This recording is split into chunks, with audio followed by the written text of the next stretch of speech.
Those with purpose are nothing if not ravenous for power, for truth. For the longest time, we believed the fate of the lands between was shaped by Marika's will alone, a shaman woman tormented by the horn scent long ago. Perhaps it was that trauma which drove her to godhood, to remove destined death, to live eternally, to take revenge. But now we learn that she was never alone. At her side was Meta, an incomprehensible being sent by the same greater will that would one day abandon it. So it is that a blind mother and her broken children have steered humanity since the beginning. Thus has the law of Elden Ring been unhinged from the start.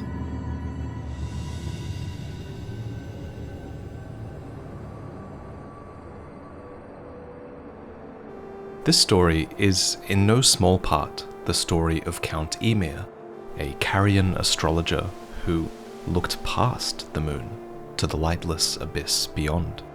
Ymir is a DLC character, but what if I told you that he might have been depicted in the base game as well? This is the Carian inverted statue. It's a key item given to you by Rani towards the end of her quest line, and the man here bears a striking resemblance to Ymir, from the pointed hat tied with fabric under the chin to the very patterns upon his robes. Even the crystal ball he holds could conceivably have belonged to Ymir, as we see such a crystal ball at the tip of his maternal staff later in the questline. So I like to think that Ymir is the man depicted by this statue, a high-ranking sorcerer who was worthy of such depiction, hand raised almost as if he's preaching. The lore explains that he was well known for his recitations in particular. The beloved Stardust Talisman bears one such quote from Ymir: "One need only envision the romance of the stars above, with adoration for stardust in one's heart to become a great sorcerer. Do so, and you will know love." Another link between Ymir and this statue is Preceptor Miriam, who resides in the very same study hall that the Carian inverted statue unlocks. And Ymir is connected to Miriam by way of this teleportation spell. It's a signature of Ymir's that he both teaches and relies upon heavily in combat. Miriam herself was such a master of this sorcery that it came to bear the name Miriam's Vanishing. And while I stress this is speculation, I think that Ymir favoring this spell, and looking like the statue, and the statue leading to Miriam's study hall, helps to confirm that this is indeed him. The Lady Miriam was a Carian preceptor, one of the scholars who served as an instructor to the Carian royals, and all preceptors wore these wide-brimmed hats adorned with the constellations. They were a symbol of the Carians' ancestral connection to the ancient astrologers.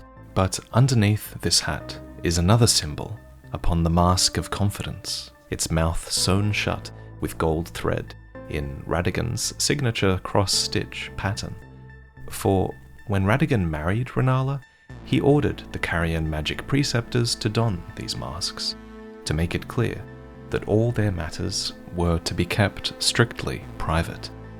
The reason I'm detailing Radagon's involvement here is because I believe Caria might have begun to change culturally thanks to his influence, and I believe Ymir might have been a part of Caria during this time, caught between the old Carian ways and Radagon's devout order. To many, it might sound strange for me to suggest that the Carians might embrace faith, for the Carians were known for their astrology and sorcery, right? Arts guided by intelligence and reason, not devotion. And yet, Leonia is home to 5 churches, the Cathedral of Manus Celes, and a temple quarter as well. Plus, Ymir himself holds the title High Priest, a role that seems out of place in traditional Carian hierarchy, unless of course he held that title at this crossroads in Leonia's history, a time when reason wed with faith, a time when even a dogged turtle pope could rise to prominence. I welcome you to the Church of Vows. I would like to share my knowledge with you. Radagon once cleansed himself with celestial dew, repented his territorial aggressions, and swore his love to Renala. The order of the Erdtree and the fate of the moon were conjoined, and all the wounds of war forgiven. This miracle blesses the Church to this day. So I think it's fair to suggest that the Leonians picked up some holy habits as a result of Radagon's influence, a figure who, notably, dedicated himself to both sorcery and incantation. Thus did the hero aspire to be complete. Whether it be sorcery or incantations, learning should not fetter you to one side or the other. So it is that a Cathedral of the Hand was built upon the Moonlight Plateau to honor the two fingers, a place known as Manus Celes. Similarly, Manus Meta was erected in the land that would become the Realm of Shadow. All of this is to say that Ymir, thanks to his status as High Priest, likely was of high standing among the Carians during the union of Renala and Radagon. Of course, he also bore the title of Count, or Lord in the original Japanese, a noble title that likely placed him shoulder to shoulder with the Carian royals themselves. Indeed, he even instructed Renala's own sister, Relana, in the sorcerous arts, and hence was likely chosen as a part of her entourage for the Carian foray into the Realm of Shadow.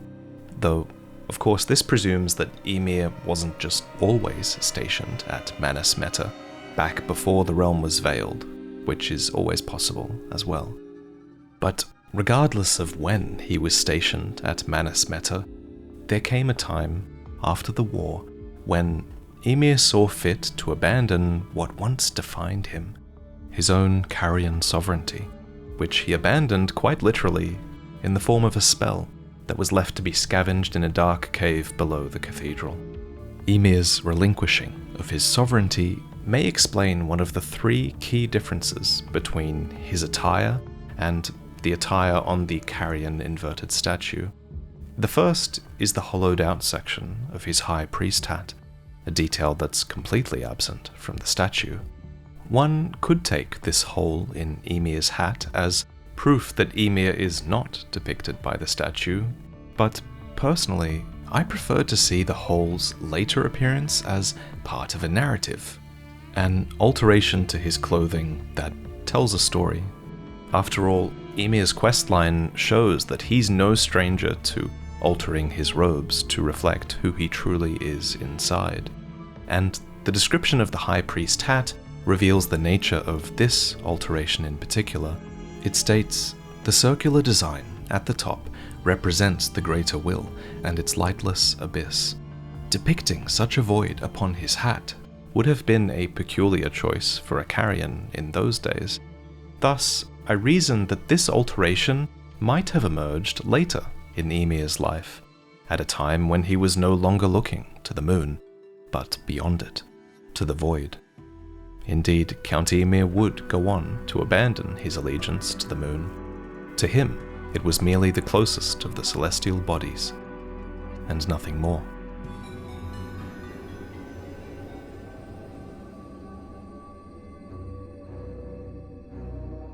I, too, am a glintstone sorcerer.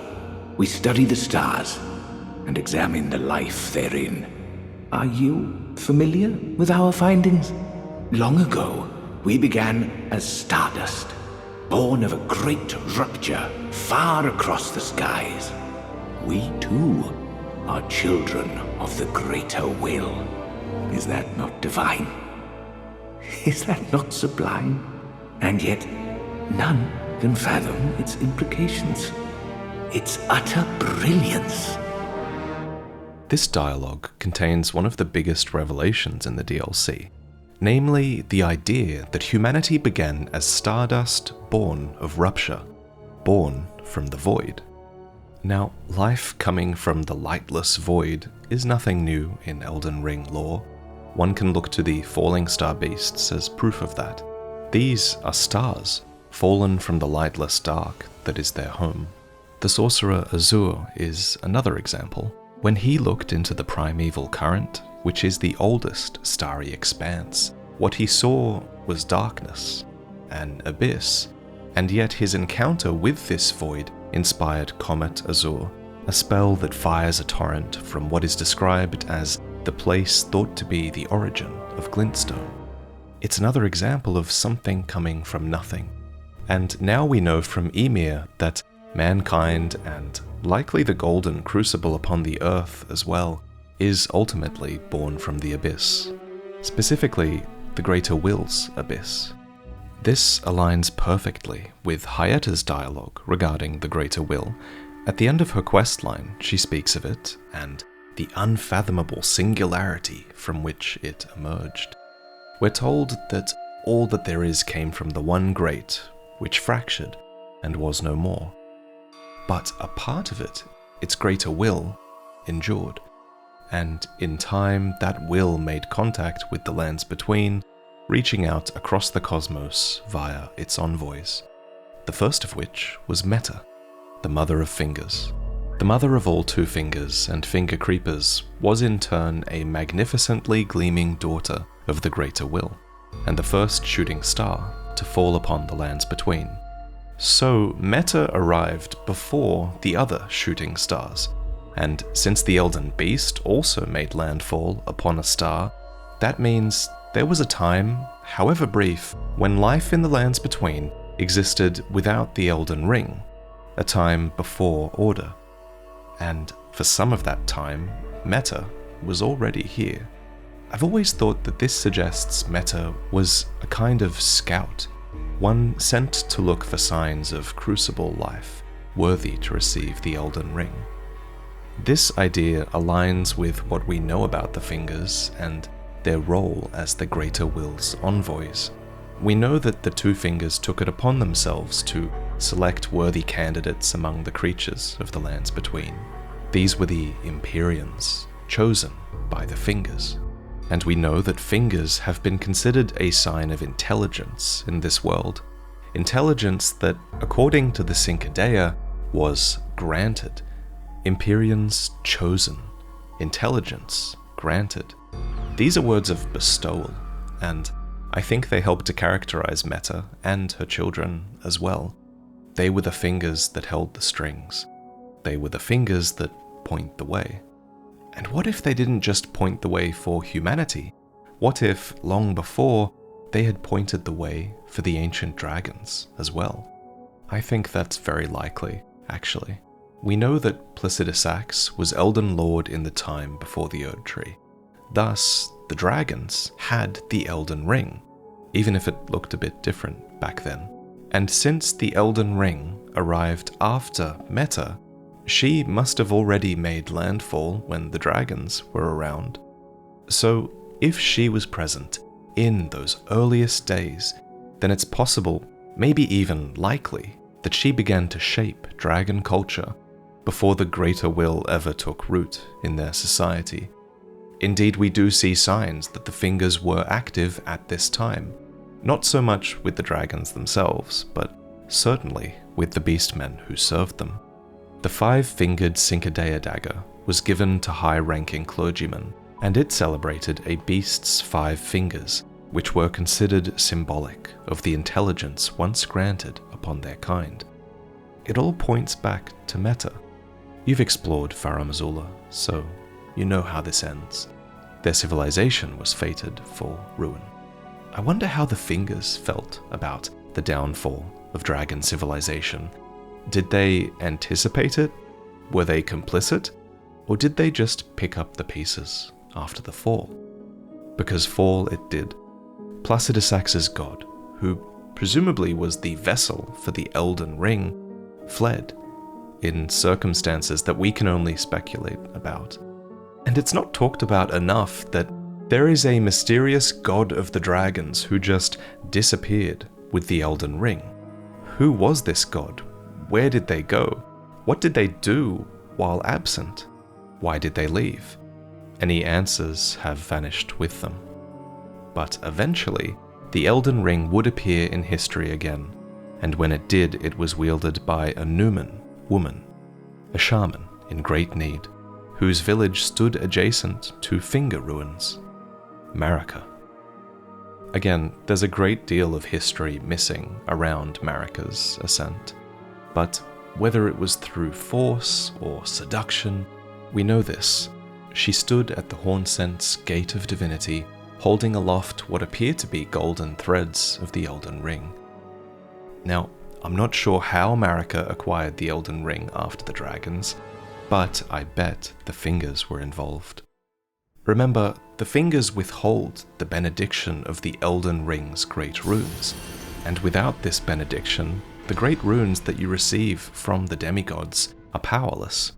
Not to mention, the fingers take it upon themselves to be the ones who choose Empyreans.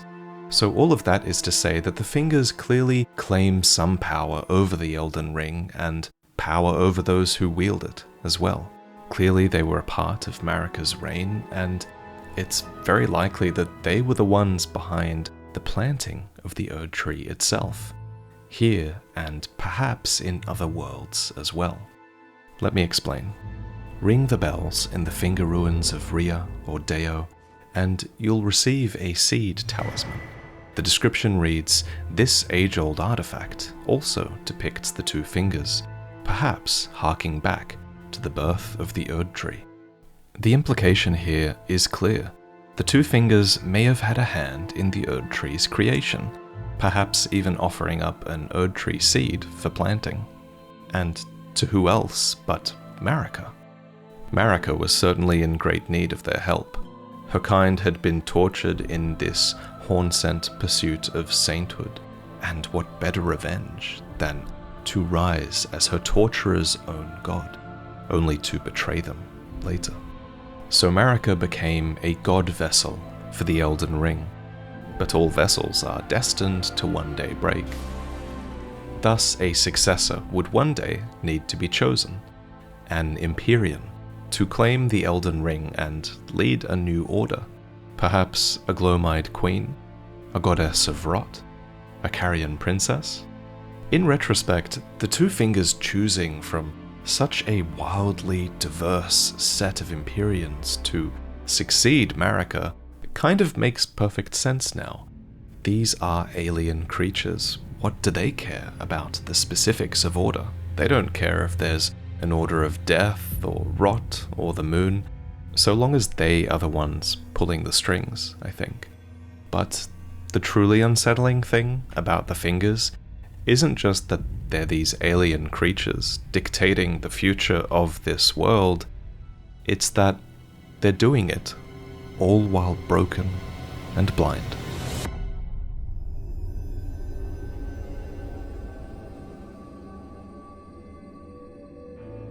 Skip ahead in Elden Ring lore, and it becomes clear something is deeply wrong with the two fingers. Even a few characters in the base game had already begun to express this same unease. Long ago, Gideon gained true knowledge after his long exchange with the two fingers, discovering all had been broken long ago, that the trembling fingers, bent with age, and the Erd Tree itself were no exception. But when were they broken? That's the question. According to Vare, it happened when the Elden Ring was shattered. He says that the two fingers were then corrupted, that their words became nothing more than rambling, senile delusions, and that their guidance for the Tarnished became skewed. Not that they had any love for the Tarnished to begin with. So that's the simplest explanation, that the fingers were simply corrupted by the shattering of the Elden Ring, which they are tied to, after all. But there's another explanation, and it's that Meta herself might have been wounded long ago, specifically wounded by a weapon called the Finger Slayer Blade, something that is capable of harming both the Greater Will and its vassals. The Finger Slayer Blade is thus the hidden treasure of the eternal city of Nokron, the secret weapon of a people who had every reason to despise the Greater Will. But what is this weapon? How did it come to be? Could it really have wounded Meta so terribly that it affected all of her children as well? To start, we know that this weapon is born of a corpse, and perhaps not just any corpse. When you defeated Radagon, the Elden Beast grasped his lifeless body and wrought it into a weapon as well, the Sacred Relic Sword, a weapon I bring up now because it shares symbolic and thematic parallels with the Fingerslayer Blade, namely that it's a weapon born of a god's corpse, which carries grave consequence. Indeed, thoughts on what the weapon portends are many and varied. Some consider it the mark of a great sin, or a sign of great devastation. Some think of it as the end of an age, while others the beginning. Given this quote, I quite like the theory that the Fingerslayer Blade was similarly born of a vassal god of the Elden Ring, that just as the Sacred Relic Sword was created from Radagon's corpse, perhaps the Fingerslayer Blade was similarly born of the withered god vessel of another age, perhaps even the god vessel that abandoned Placidusax. This is just speculation, but you'll note that the hilt of the Fingerslayer Blade shares a similar order pose with the Sacred Relic Sword, tying the weapon to another age of the Greater Will and its order. So many weapons the Nox forged were mere imitations of the Greater Will's power, after all. The Mimic Tiers were their effort to forge a lord.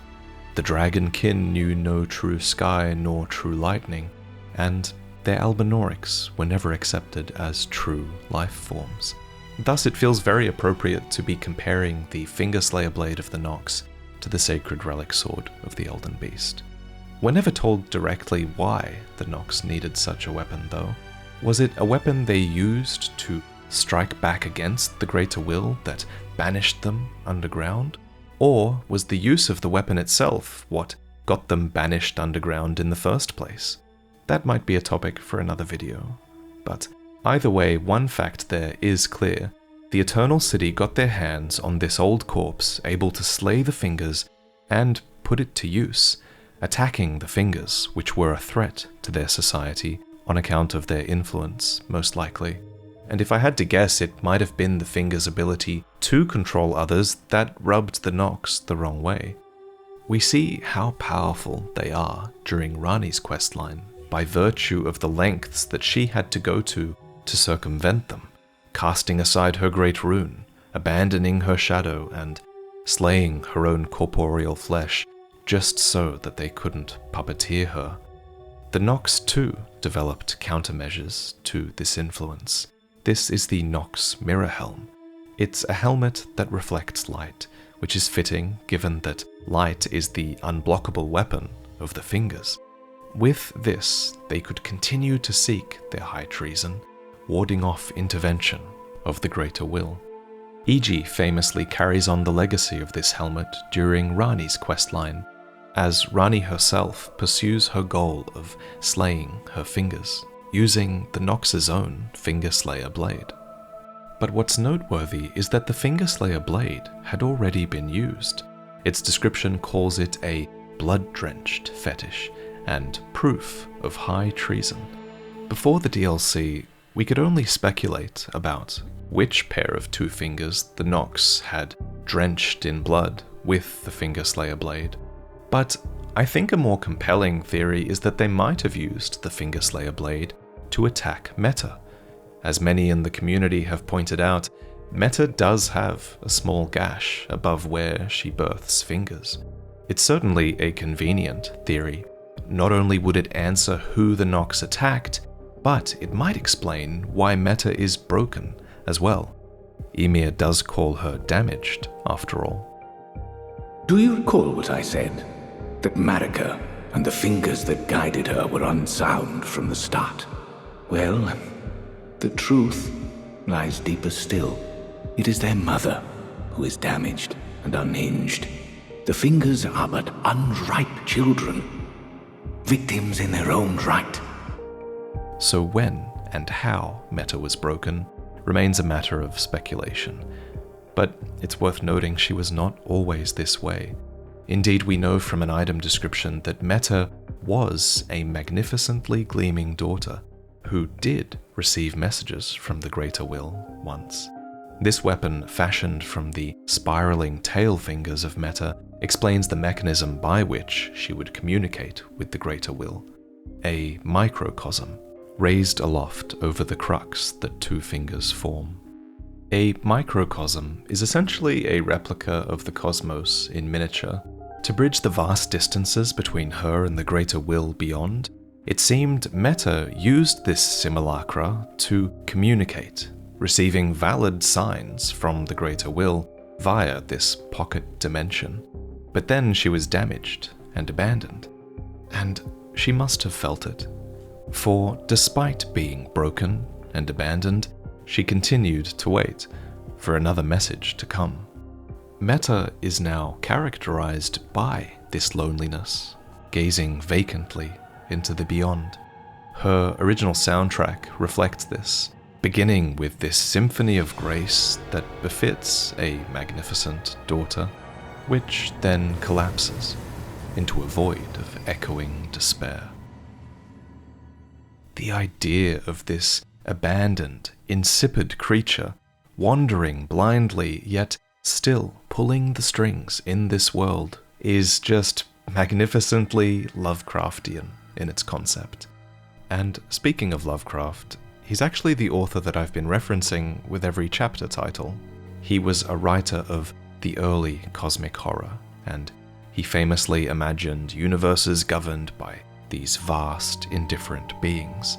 Though perhaps that description of the universe being governed by vast, indifferent beings fits the Greater Will more than it does Meta. For it's sad how little love the Greater Will bestows, which makes it ironic that Ymir speaks of the romance of the stars above. He lays the blame entirely at Meta's door when she's a victim of the Greater Will's apathy as well, though he's right that it's her actions that have set off a chain reaction. I fear that you have borne witness to the whole of it. The conceits, the hypocrisy of the world built upon the Earth Tree. The follies of men. Their bitter suffering. Is there no hope for redemption? The answer, sadly, is clear. There never was any hope. They were each of them defective. Unhinged from the start. Marika herself. And the fingers that guided her. And this is what troubles me. No matter our efforts, if the roots are rotten, then we have little recourse.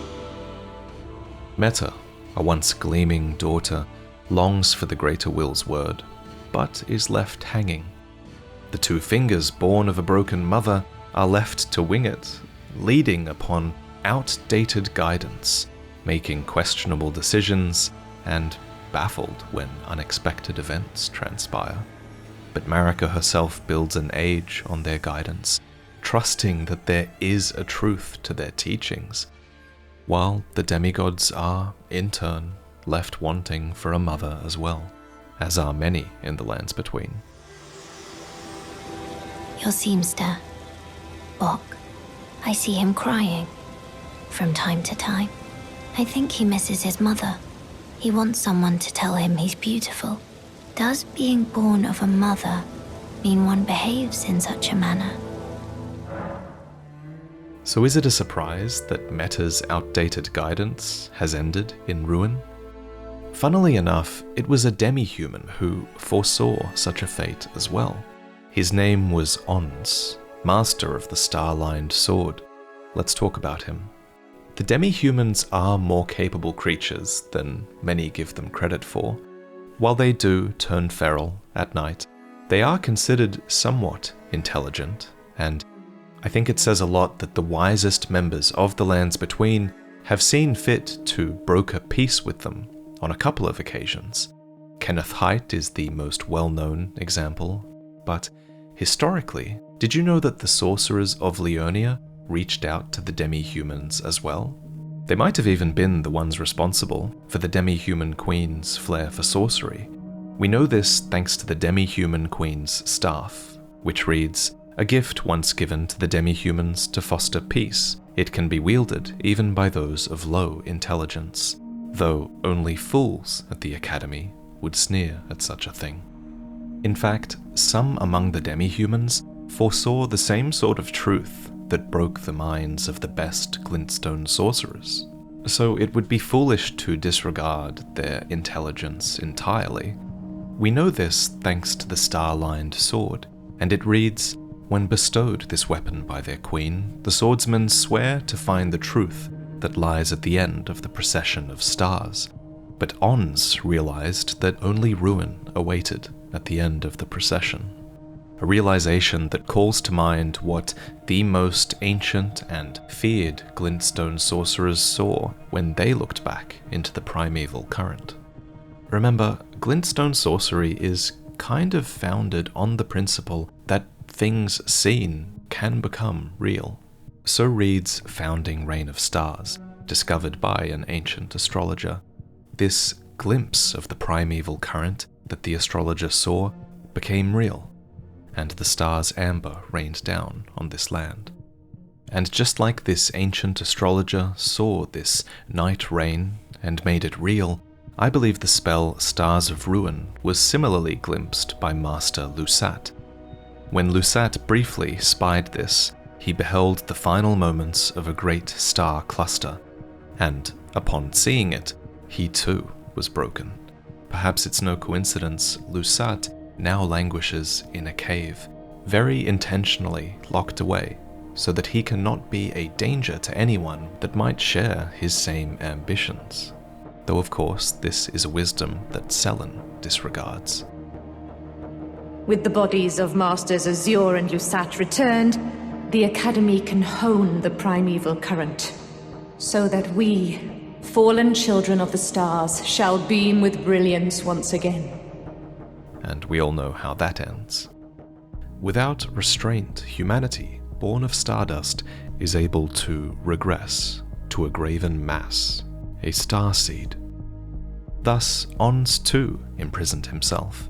As it was with Master Lusat, looking no further might have been wise not just for his own protection, but the protection of those around him as well. He did this to forestall ruin, after all. Nevertheless, Ons's loyal apprentice Yosh, fellow study of the Starry Blade, stubbornly refused to heed his master's words and remained with him, in defiance of his self-imposed seclusion for the rest of his life. So it is that glintstone sorcerers reveal that ruin and fracture is a mistake on a cosmic level. Some seek the truth and can't handle it, and some outright deny it. But the truth remains, all was born of fracture long ago. All that there is came from the one great. Then came fractures, and births, and souls. But the greater will made a mistake. Torment, despair, affliction, every sin, every curse, every one born of the mistake. And so, what was borrowed must be returned, melted all away with the yellow chaos flame, until all is one again. So speak the Three Fingers, who consider the Greater Will's fracture a cosmic mistake, arguing that all should be burned back to one great void. This would be done with Frenzy Flame, which burns everything to nothing, spirit and all.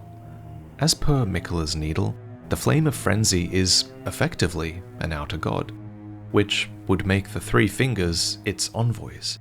And while Meta is stated to be the mother of all Two Fingers and Finger Creepers, there's no mention of her birthing the three.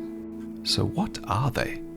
Well, I like to think that these fingers were sent down in this form to make a point. 2 fingers plus 3 makes a full 5-fingered hand. So the 3 fingers are a message in and of themselves. It's a message that the 2 fingers are incomplete by nature, and that the mistake should be undone. So it is that they reach out to those who despair, no matter where they are.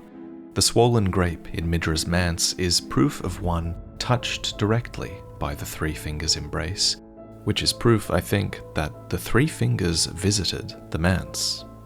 And Midra himself might have even convened with them in his chamber, as if you look closely, there are burnt fingerprint marks on the ground around him.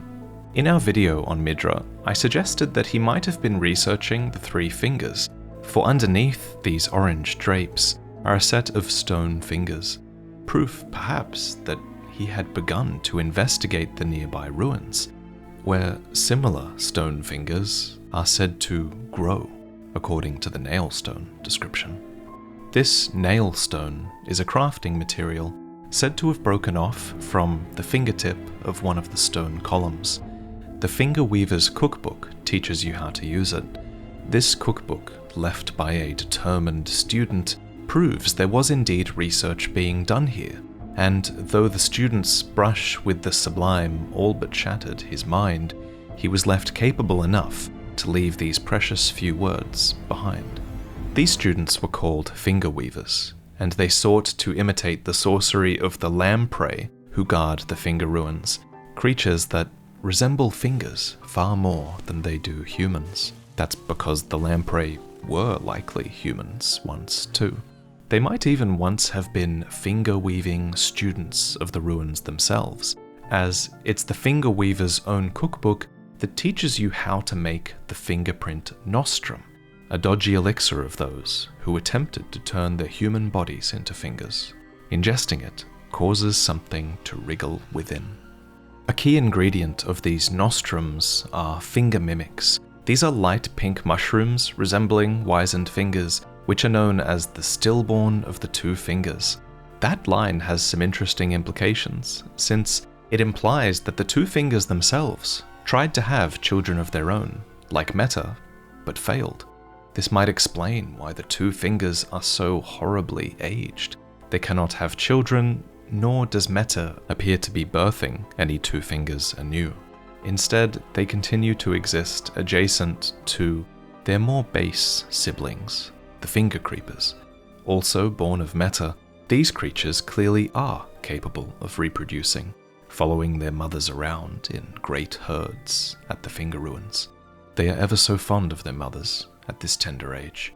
The Finger Creepers have since spread all over the lands between, especially in Caria, where they are bejeweled and favor a different kind of magic than the holy magic that seems to come naturally to them. So as a Carian descendant, it's fitting that Rykard's domain too is home to ringed Finger Creepers. It's here, at Mount Gelmir, that we discover the ringed finger, a weapon said to have been severed from an ancestor of the reproducing Finger Creepers, making it undoubtedly another of Rykard's many blasphemies. The Finger Creepers now linger, as remnants of a mother's neglect. Meta seems to have no love for her children. Yet some come to the Finger Ruins, thinking that ringing the hanging bell could lead them to a mother who will embrace them.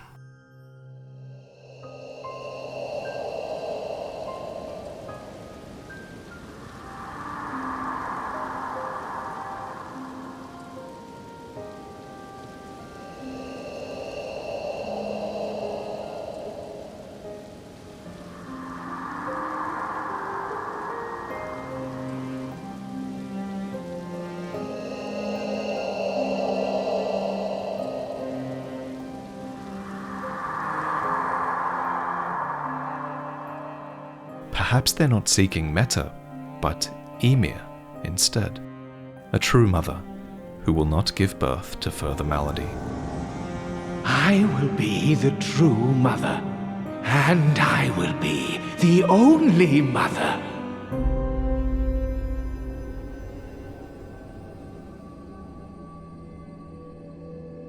Earlier in the video, we talked about how deeply Ymir is tied to Caria. His Carian sovereignty was important to him, making it unlikely that the Shadowlands had always been his home. Rather, I think Ymir came here alongside R'hllana, making him one of the many Carians who departed their homeland in what was considered an act of unparalleled devotion, as R'hllana herself followed Messmer into war. But whether he was native to these lands or not, he's now taken up residence in Manus Meta, a place guarded by marionette soldiers, dolls that are the common servants of the sorcerers in Leonia. And as we know, he would abandon the allegiance to the moon that so many of his compatriots held, a moment that I believe can be marked by the second of 3 alterations to his attire, namely that his high priest robe now features gold embroidery that decorates the purple cloth with a jeweled ruff that sparkles like a flower wet with dew. His robe also conceals the abundance of squirming beneath, but we'll get to that later. In Elden Ring lore, dew symbolizes abundance and new life. Mikola says as much in his cut dialogue, and the Albinaurics were created from a single drop of dew, which they symbolize with their shields. So Ymir's ruff glistening with dew could symbolize his abundant potential as a mother. Or it could be a far more literal reference to an item in the game, the dew gem, which glows at night and blossoms mainly at the waterside. It's this ingredient that is essential for the finger nostrum, that medicine that finger weavers used to transform their bodies into fingers. And given the squirming beneath Ymir's robes, I'd say it's clear that he's been partaking of this dew gem nostrum as well. Next, let's talk about transhumanism. It's a familiar theme for From Software, and in Elden Ring in particular, it was the Carians who favored such a path. Note the crystallized brains of Azur and Lusat, and the schools of Graven Mages as well. Not to mention the themes of birth and rebirth, which, again, the Carians were entwined with. One need only look at Rennala rebirthing students with her amber egg, or the Albinaurics friendly to Caria, for proof of that. So perhaps it's not too surprising that Ymir, a Carian, would seek not only to transcend his human form, but to do so in order to rebirth new, immaculate fingers into existence as well. Especially if this desire stems from personal trauma. Oh yes, do mind your feet around the church. You wouldn't want to hurt the little boy. There's this common community theory, not mine, that says Ymir lost a human child of his own long ago. And as the theory goes, this so broke him that he would desire to become the true mother, treating a small finger creeper named Yuri as if it was his own surrogate child. While I do think this theory is valid, I personally think it's more likely that Yuri is just one of the first finger creepers that Ymir managed to birth himself. However, just like the children reborn anew by Rennala, Ymir's finger creepers too are likely destined to be frail and short-lived, imperfect beings, each and all. There's a reason Miriel calls rebirth a forbidden rite. So I believe that it's these flaws inherent to rebirth that led to Yuri being taken before his time. Yuri's grave, after all, is still in the graveyard while Yuri is being cradled in Ymir's arms, proof that he's already been reborn, and that he will be again.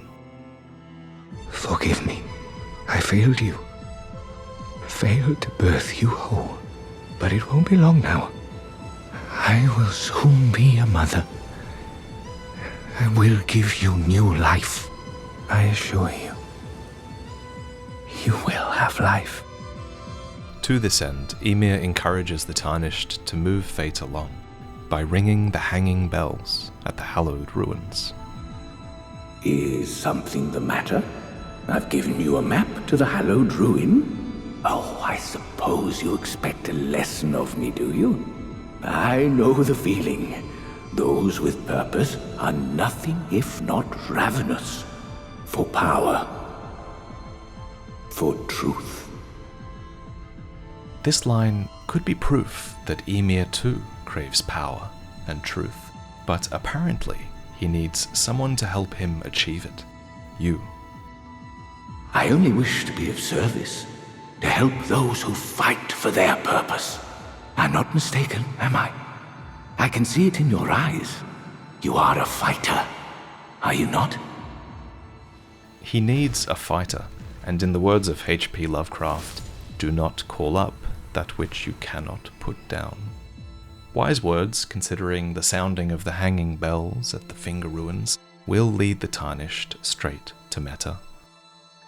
The map I gave you charts the site of a hallowed ruin. It is said that after sounding the hanging bell there, one's fate will be guided by the stars. With Radahn dead, fate has presumably returned to the night sky. But what's fascinating is that it's your fate, specifically, that will be guided by the stars when you ring the hanging bells. And as we know from the Fingerslayer blade, having a fate is very important when it comes to killing fingers. So the night grows dark, and as with Master Azur, it is by beholding the abyss that the birth of many stars shall follow. The exalted timbre of the bells has reached these ears of mine. Twice now? How very exhilarating indeed. The stars are dark tonight. But rest assured, this is no ill omen. On the contrary, I believe that this portends a magnificent starry cascade. Now, take this. My final gift to you. May you join the glimmering stars above. That last line there is extremely curious, because in the original Japanese, Ymir doesn't say, may you join the glimmering stars above, he says, may you become a shining star. And because of the ambiguity that is inherent in the Japanese, one might even be able to read this as Ymir asking you to become his shining star, someone he can follow for guidance, which I think is a valid interpretation because he actually does address you as his shining star at the end of his questline, even in the English. Not to mention, Yolan in turn considers Ymir her shining star, proving that this is a theme within the questline, that there are individuals whose fates are so significant that they're worth following. Ymir is a shining star, in our eyes, the only star upon the black canvas of the night. Our meeting with the Count taught us of the star-draped sky. We know that we cannot reach out to touch it, but we can peer up at its brilliance and heed its guidance. We will never again lose our way in the night. I've no interest in small talk. My only concerns are the concerns of Count Ymir, and you are not among them. Ah, you met Yolan. Well, I hope that she behaved at least. The poor girl has overcome grave misfortune. Her tongue can be sharp at the best of times, but don't think that makes her a bad person. It's no surprise her little sister, too, has a heart of gold. This grave misfortune began long ago, when Yolan and her sister Anna first drew breath, underground, in a dark, cold jail. Specifically, they were likely born in the Bonnie jail, since that's the jail in Ymir's region, where we find their armor set. Here, the Hornsent imprisoned many, and some, like the thieves and shaman, would have their bodies merged for the benefit of Hornsent society, and others, like the Lamenter and the Curseblades, were to be confined below, permanently. We learn about a couple of named Curseblades, Mira and Libirith. It was during this confinement that Mira met Libirith, and upon Mira's death, Libirith was plunged into a devastating darkness. But now Libirith has learned to wield the darkness, as has the Lamenter, as have Yolan and Anna, with their semi-corporeal armaments cast of a bottomless black that no light can escape. The big question here for me is, who gave Yolan and Anna these items? The armor and shield of night say that they were bestowed upon those born deep underground, ordaining them as sword hands of night. At first I thought it might be the Nox who were responsible for intentionally cultivating these sword hands. Yolan and Anna were raised to become the most terrifying masters of their blades, even if the burden of the deed might have left their hearts frail and pliant. Their spirit ashes remind me of the Night Maiden and Swordstress puppets, who were also sisters, who also became puppets of their own volition, just like Yolan and Anna both end up doing. So, while I don't doubt that the Nox are related to the Sword Hands of Night, we learn that it was actually Ymir who taught Yolan and Anna of the star-draped sky, not the Nox. So I actually think that it's possible Ymir took it upon himself to ordain these Sword Hands of Night, and use them for his own ends, especially since the Bonnie Jail exists within this Count's domain. What's more, the armor of night has a fingerprint adorning its surface, a symbol that the Nox have little to do with, but that to Ymir means everything.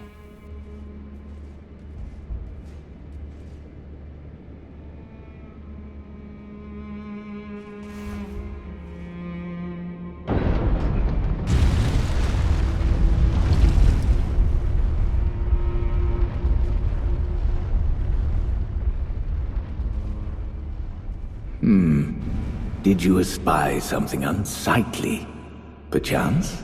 Well, put it out of your mind. This is the dialogue that you hear if you prematurely descend towards Meta, fight Anna, and then return to talk with Ymir. Ymir is acknowledging that something is off with what you might have seen, but warning you not to look into it any further. Free yourself of any misconceptions, lest they bring woe upon the both of us. As per her spirit ash description, Anna is Ymir's doll.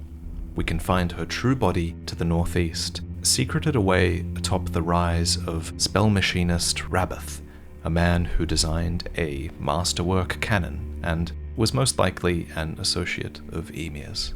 Puppeteering others is a popular carrion pursuit that was likely learned from the Nox, and Ymir continues that long-standing tradition here with Anna.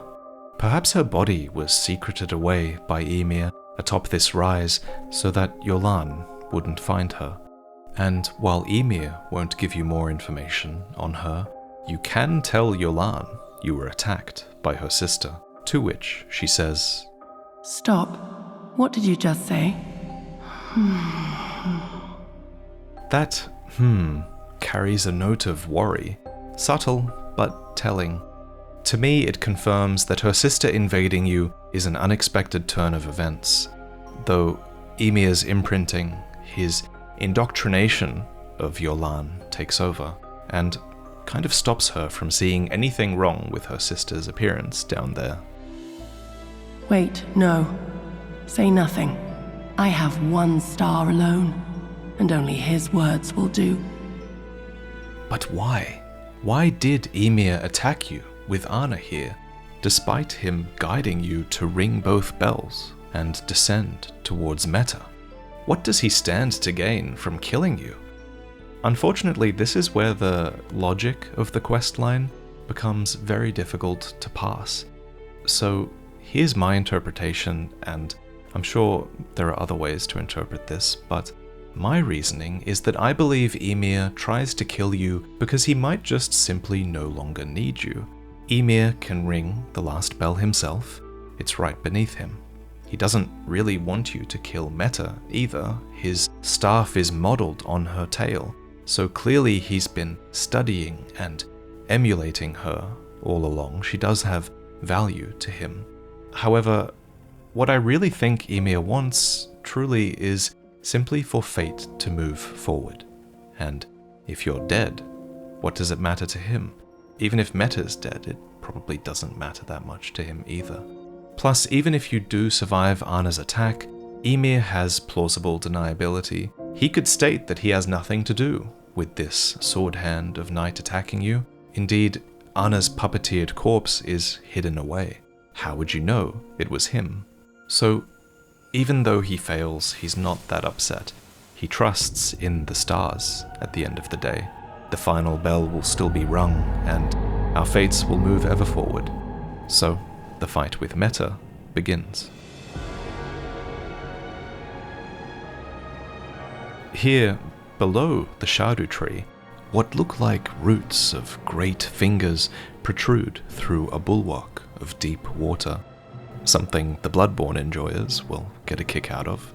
And during the fight, note this attack, where Meta slams down her head to unleash a wave of energy. This is actually an attack that we can emulate once we have the head of Meta to wield for ourselves. The skill is Kowtower's Resentment. Resentment builds as the finger is forced to bow, making it explode with anger. It's an interesting piece of characterization for Meta. I interpret it as if she has an arrogance to her, an absolute refusal to bow to anything, except the greater will, of course. Though in your fight with her, you do more than make her bow, you make her disappear into her own microcosm, no less. She's dead. And if she's not dead, she's gone. What have you done? You've wounded Count Ymir most irreparably, such that he wishes for your death, and I must attend to the Count's concerns.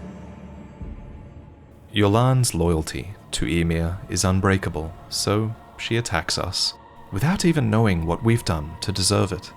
She says that Count Ymir is wounded by us killing Meta, and that might be true in a sense. I think his mind is certainly broken. Just listen to the state of euphoria that he subsequently invades us with. My shining star, grant me a mother's strength. It's with that line that I think Ymir's motivations are much easier to understand. Earlier, I mentioned that Ymir has dialogue that entreats us to become a shining star. And now, after killing Meta, he calls us his shining star again, asking us to grant him a mother's strength. Thus, I think he intends to take by force from us what we took from Meta. You do have her remembrance, after all, a remembrance you can use to craft physical aspects of her being, her gazing finger, and the staff of the great beyond. Look here at my fingers. I will be the true mother, and I will be the only mother. It's also worth pointing out again that Ymir is clearly quite mad at this point in the questline.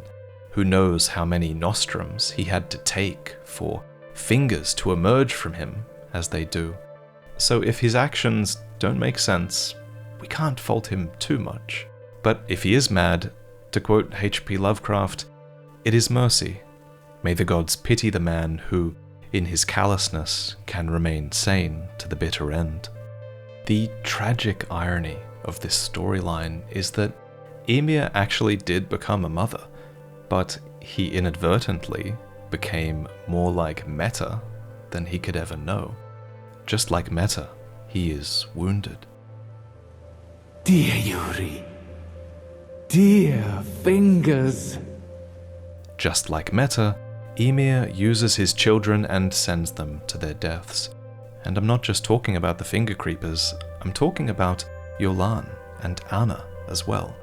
The women whose night he illuminated and whose lives he squanders.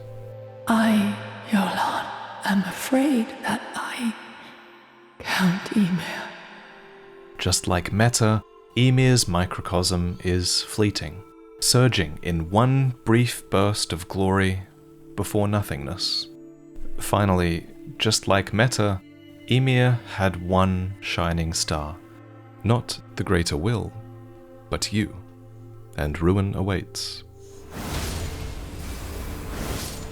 Forgive me, Yuri. Truly, I desired to be your mother.